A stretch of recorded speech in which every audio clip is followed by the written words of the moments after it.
Ethan had always envisioned it. Weekend hikes through the lush trails of the Columbia River Gorge, a faithful friend trotting by his side. Quiet Sunday mornings, a warm, furry head resting contentedly on his lap. His life was good, with a steady job and a circle of friends, but an undeniable emptiness echoed in the quiet corners of his apartment. An emptiness he was convinced only 4 paws and a wet nose could truly fill.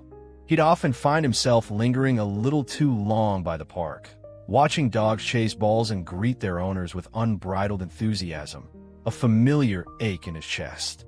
The decision, when it came, was almost startling in its spontaneity. It was a crisp Saturday in early autumn. The air, sharp and clean, carried the scent of fallen leaves and the distant, comforting aroma of wood smoke. Ethan had decided to explore a large outdoor artisan market and community fair, a sprawling event that had sprung up in a revitalized industrial district along the Willamette River. He told himself he was looking for unique local crafts, perhaps a new art print for his apartment walls. He certainly wasn't looking for a dog. But there, tucked away at the far end of the market, past the colorful stalls brimming with handmade soaps, artisanal cheeses, and vintage clothing, was a smaller, somewhat less polished section. A few animal vendors were present, and then he saw it, a simple, handwritten sign that read, "Golden Retriever Puppies, ready for forever homes." His heart gave a lurch. Amidst a tumbling, squirming litter of 5 or 6 fluffy bodies, one little puppy seemed to lock eyes with him.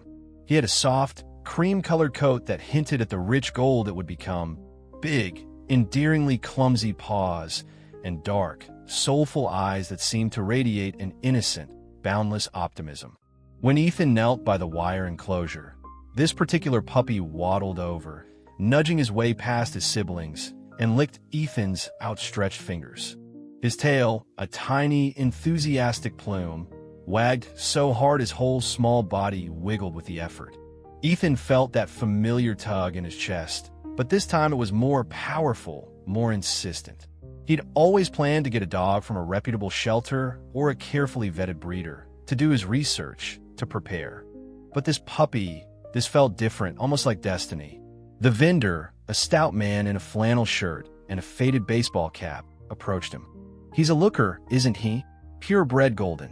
We got his dad on our farm, great temperament. This little fella's the pick of the litter, real spirited." Ethan asked a few quick questions. About their age, 8 weeks, the man said. Vaccinations, first round done, he assured, though the paperwork he vaguely gestured towards looked thin and unofficial. And the parents. The answers came smoothly, reassuringly, but they were brief. Ethan, swept up in the moment, the puppy's warm licks still a pleasant sensation on his hand, didn't press for more details. He was already lost in visions of this little ball of fur chasing a ball in his apartment, snuggling beside him on the couch. "How much are you asking for him?" Ethan heard himself say, his voice betraying his eagerness. The man quoted a price, $700. Ethan, recalling his budget, attempted a little negotiation, a slightly awkward exchange. They settled on $600. It was more than he'd intended for an impulse. But as he looked at the puppy, who was now yipping softly and pawing at the mesh towards him, it seemed a small sum for the mountain of joy he represented. "He's a real firecracker, full of life," the vendor said with a grin, expertly scooping the puppy into his arms. "You won't regret it." Ethan paid in cash. The transaction felt almost dreamlike. The vendor handed him the puppy, a surprisingly warm and wriggly bundle, along with a small bag of kibble. "Just keep him on this for a few days, then you can switch him to whatever you prefer." There was no substantial paperwork, no written health guarantee beyond a verbal assurance. A tiny alarm bell sounded faintly in the back of Ethan's mind, but then the puppy nuzzled into his neck, letting out a soft, contented sigh, and the bell was immediately silenced by a rush of overwhelming affection. He named him Buddy. The drive home was filled with a giddy excitement Ethan hadn't experienced since childhood Christmases. Buddy, nestled in a hastily purchased carrier on the passenger seat, let out occasional small whimpers, but mostly looked around with wide, curious eyes. Ethan chatted to him, a stream of happy nonsense, outlining all the adventures they were going to have together. Once inside Ethan's apartment, Buddy was a whirlwind of joyful exploration. He sniffed every corner, his tiny tail a constant blur. He tumbled over his own paws, skidded on the polished wooden floors, and then, utterly exhausted, collapsed onto the new, plush dog bed Ethan had optimistically bought weeks before, just in case. Ethan watched him, his heart swelling. Buddy was perfect. He was lively, inquisitive, and incredibly affectionate. He chased the squeaky toy Ethan offered, pounced on Ethan's shoelaces, and then, when playtime was over, curled up on Ethan's lap, his tiny body radiating warmth, and fell soundly asleep. That first evening, Ethan felt a profound sense of completeness. The usual silence of his apartment was now filled with the soft snores of a puppy and the happy thumping of a small tail. He posted a picture of Buddy on social media, captioned, "New best friend," and the likes and congratulatory comments poured in. This, he thought with a surge of pure happiness, was the beginning of something truly wonderful. The following day, Sunday, continued in much the same vein. Buddy was still a bundle of adorable energy. They took a very short walk in the apartment hallway, but he wasn't fully vaccinated for public parks yet, and he trotted along proudly on his little leash. He ate his food with gusto, played with boundless enthusiasm, and cuddled with complete abandon. Ethan spent hours just watching him, mesmerized by his puppy antics, his heart overflowing. He called his family and friends, bubbling with the news of his new companion. However, towards Sunday evening, Ethan noticed a subtle change. Buddy seemed a little less interested in his dinner, merely nibbling at it rather than gobbling it down as he had before. He was also a bit quieter, preferring to nap more than usual. Ethan attributed it to the excitement of the previous day and the adjustment to a new environment. "He's probably just tired, poor little guy," Ethan murmured, stroking Buddy's soft fur. "It's been a big couple of days for you, huh?" Buddy just looked up at him with those soulful eyes, licked his hand weakly, and snuggled deeper into his bed. A tiny seed of unease, no bigger than a mustard grain, planted itself in Ethan's mind. Monday morning, that unease began to sprout, but he showed no interest whatsoever in his breakfast. When Ethan tried to entice him with a favorite squeaky toy, Buddy just blinked at it listlessly. He wasn't his usual bouncy self. His energy, which had seemed inexhaustible just a day before, was noticeably diminished. He mostly lay in his bed, his breathing a little shallow. Ethan's calls to "come here, Buddy," which were usually met with an eager scramble, now only elicited a slow lift of the head. Worry started to gnaw at Ethan. He kept telling himself it was normal, that puppies sometimes had off days, that maybe the change in food, even though he was still using the vendor's kibble, was upsetting his stomach. He had to go to work, but he did so with a heavy heart, leaving Buddy with fresh water and a small bowl of food he hoped his puppy would eventually touch. He called his apartment's landline 3 times from his office, just to listen for any puppy sounds, but was met only with silence. When Ethan rushed home at lunchtime, his anxiety skyrocketed. Buddy hadn't touched his food or water. He was still in his bed, looking smaller and somehow more fragile than Ethan remembered. His nose felt warm and dry to the touch. Ethan immediately thought of the vendor's words. Real spirited, full of life. This was not that puppy. By Monday evening, the situation had worsened dramatically. Buddy was lethargic, barely responsive. Then came the diarrhea, watery and foul-smelling. Ethan's stomach churned with a mixture of fear and a dawning, sickening realization that something was seriously wrong. This wasn't just settling in. This was illness. He spent a frantic hour online, typing symptoms into search engines. Puppy lethargic, not eating diarrhea. The results were terrifying. Words like parvovirus, distemper, parasites leaped out at him from the screen. Parvovirus, in particular, sounded horrific, highly contagious, often fatal for young puppies, especially those with compromised immune systems or incomplete vaccinations. The descriptions of the symptoms matched Buddy's condition with chilling accuracy. Sleep was impossible that night. Ethan lay on the floor beside Buddy's bed, stroking his little head, murmuring reassurances he didn't feel. Buddy would occasionally shiver, letting out soft, whimpering sounds. Each whimper was like a tiny knife in Ethan's heart. He felt a rising tide of panic, mixed with a terrible sense of helplessness and a growing anger. At the vendor, but mostly at himself for his impulsive decision. For not being more careful, for not asking more questions, for not insisting on proper health records. Tuesday morning, Buddy was even weaker. He had vomited a couple of times during the night, a yellowish, foamy bile. His eyes were dull, half closed. He was clearly dehydrated. Ethan knew he couldn't wait any longer. He found the number for a nearby veterinary clinic with good reviews and called them as soon as they opened, his voice trembling as he described Buddy's symptoms. The receptionist listened patiently and then said, "Bring him in immediately."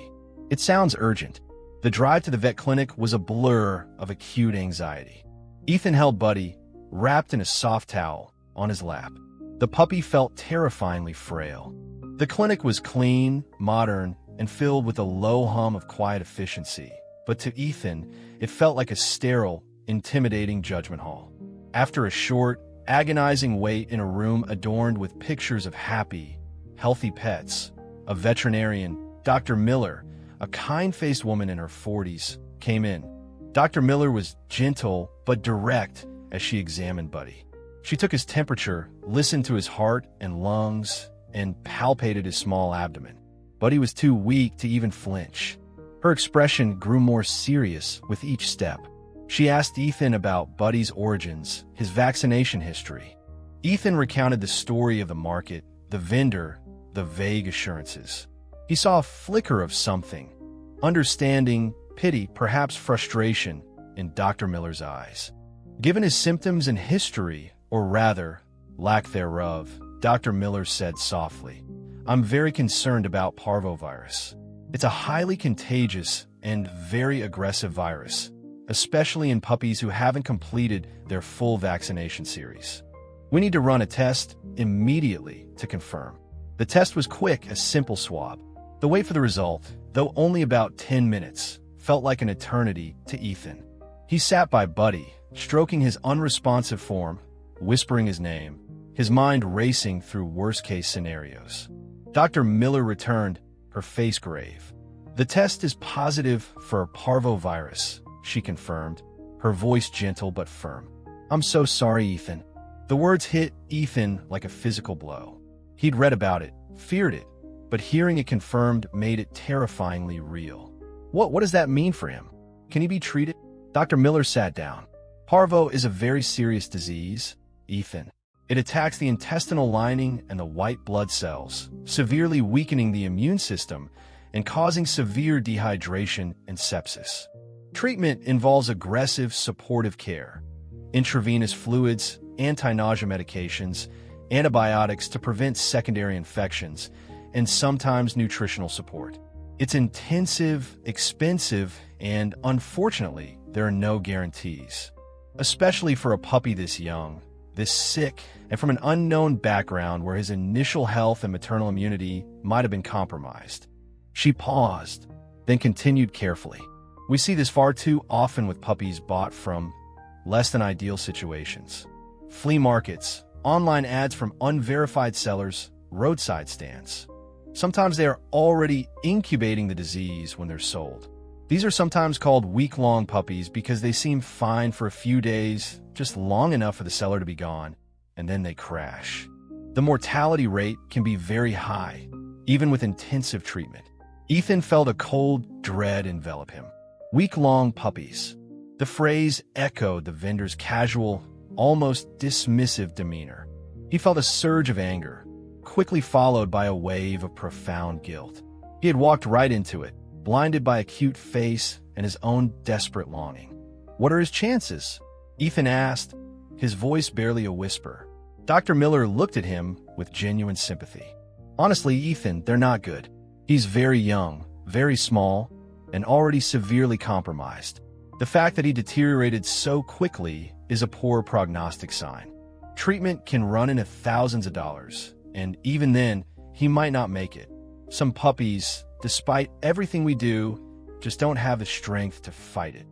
Ethan looked at Buddy, lying still and small on the examination table, a tiny, innocent victim. The image of the happy, bouncy puppy from just 2 days ago felt like a distant, painful memory. The thought of giving up on him without a fight was unbearable. The financial cost, though daunting, seemed secondary to the crushing weight of responsibility he felt. "I want to try," Ethan said, his voice thick with emotion. "Please do everything you can for him." Dr. Miller nodded. "Okay, Ethan. We'll start him on 4 fluids and medications immediately. He'll need to be hospitalized in our isolation ward. We'll do our absolute best. I'll keep you updated." Leaving Buddy at the clinic was one of the hardest things Ethan had ever done.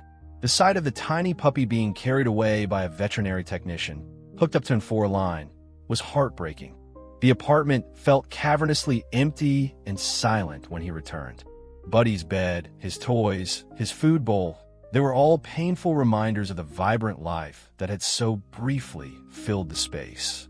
The next 24 hours were a torment of waiting and hoping. Ethan couldn't focus on work, couldn't eat, couldn't sleep. He jumped every time his phone rang. Dr. Miller called that evening with an update. Buddy was holding his own, but he was still critically ill. He wasn't showing any signs of improvement yet, but he also hadn't gotten worse. It was a sliver of hope, and Ethan clung to it desperately. He spent hours researching parvovirus, reading survival stories, trying to arm himself with optimism. But the following morning, Wednesday, brought the call Ethan had been dreading. It was Dr. Miller, her voice heavy. "Ethan," she began, and he knew from her tone that the news wasn't good. Buddy took a turn for the worse overnight. His little body it's not responding to the treatment. He's struggling to breathe now, even with oxygen support. He's suffering, Ethan, and I don't believe he's going to recover from this. Ethan's breath hitched. The room seemed to tilt. "So, what are you saying?" "I'm saying," Dr. Miller said, her voice filled with compassion, "that we need to consider his quality of life. Continuing treatment at this point would likely only prolong his suffering. I know this is incredibly difficult, Ethan, but I think the kindest, most humane option for Buddy now would be euthanasia." Euthanasia. The word felt like a lead weight in his stomach. To make the decision to end the life of this little creature he'd known for only a few days, but had already come to love so fiercely. It felt monstrous, unbearable. Tears welled in Ethan's eyes, spilling over and tracing hot tracks down his cheeks. He thought of Buddy's trusting eyes, his playful yips, the soft weight of him in his lap. Can I see him?" Ethan choked out. "Of course," Dr. Miller replied gently.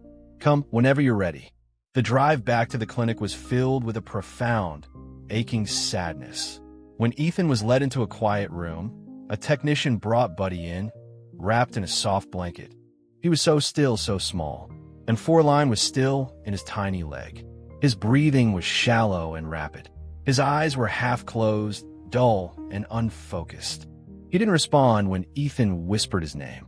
This wasn't the Buddy he knew. This was a tiny body ravaged by a merciless disease. Dr. Miller explained the procedure, her voice calm and reassuring. Ethan held Buddy, cradling him gently, stroking his fur, tears streaming down his face. He whispered apologies, told him he was a good boy, that he was loved. He thanked him for the brief joy he had brought into his life. The decision was agonizing, but seeing Buddy's suffering, his struggle for every breath, Ethan knew Dr. Miller was right. It was the only loving thing left to do. He held Buddy close as Dr. Miller administered the final injection. Buddy gave a tiny, almost imperceptible sigh, and then he was still. The struggle was over. The pain was gone. A wave of grief, so intense it was almost physical, washed over Ethan. He sat there for a long time, holding Buddy's lifeless body, the silence in the room broken only by his own choked sobs. The dream of a loyal companion, of hikes and lazy mornings, had died with him. The clinic handled the arrangements with quiet dignity. Ethan asked for Buddy's body to be returned to him for burial. He couldn't bear the thought of him being just disposed of. He drove home in a daze, Buddy's small, blanket-wrapped form on the seat beside him. That afternoon, Ethan drove out to a quiet, wooded spot on the outskirts of the city, a place he sometimes visited for tranquility. He found a secluded area beneath a large, old oak tree. With a small shovel he'd brought, he dug a hole in the soft earth. It was a slow, somber task, each scoop of dirt feeling like a piece of his own heart being carved out. He gently placed Buddy into the hole, along with the squeaky toy he'd barely had a chance to play with and the soft blanket from his bed. He stood there for a moment, looking down at the small, still form. "I'm so sorry, little guy," he whispered. "I hope you find peace. I hope your next life is filled with nothing but sunshine and endless fields to run in, free from pain." He carefully filled the grave, patting the earth down gently. He found a smooth, flat stone and placed it as a simple marker. There were no grand words, just a profound sense of loss and a hollow ache that seemed to fill his entire being. In the days and weeks that followed, Ethan's apartment felt emptier than ever. The silence was heavy, punctuated by the phantom sounds of puppy paws or a happy yip. He packed away Buddy's bed, his bowl, his toys, unable to bear the sight of them. The grief was surprisingly deep for a companion he'd known for such a tragically short time. It wasn't just the loss of Buddy, but the loss of the dream, the hope, and the crushing weight of his own naivety. The anger at the vendor was still there, a simmering resentment at the callousness of someone who could knowingly or even negligently sell sick animals. But stronger than the anger was a deep-seated guilt and a resolve to understand what he could have done differently. He started to research, really research, this time with a painful urgency. He read articles from the ASPCA, the Humane Society, and reputable veterinary organizations. He learned about puppy mills, irresponsible backyard breeders, and the common tricks they used. And he learned, in heartbreaking detail, about the things he should have looked for, the red flags he had missed in his eagerness. He found himself on a forum for pet owners, and one post, titled, "Choosing Your New Puppy. Don't Make My Mistakes," listed clear warning signs. As he read, each point was like a fresh stab of regret. First, always check the puppy's nose, the post read. Ethan remembered Dr. Miller mentioning Buddy's warm, dry nose. A healthy puppy's nose should be cool and moist. If it's dry, caked with mucus, or has a yellowish or greenish discharge, it could be a sign of fever, or worse, conditions like distemper or parvovirus.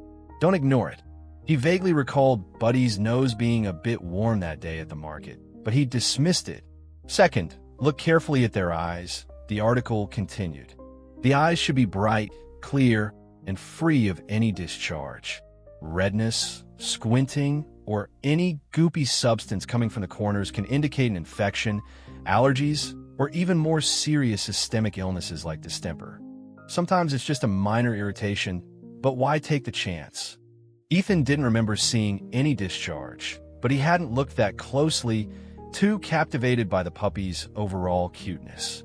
Third, and this is crucial, inspect the puppy's rear end, the writer emphasized. The area around the anus should be clean. If it's soiled, matted with feces, or looks irritated, it's a major red flag.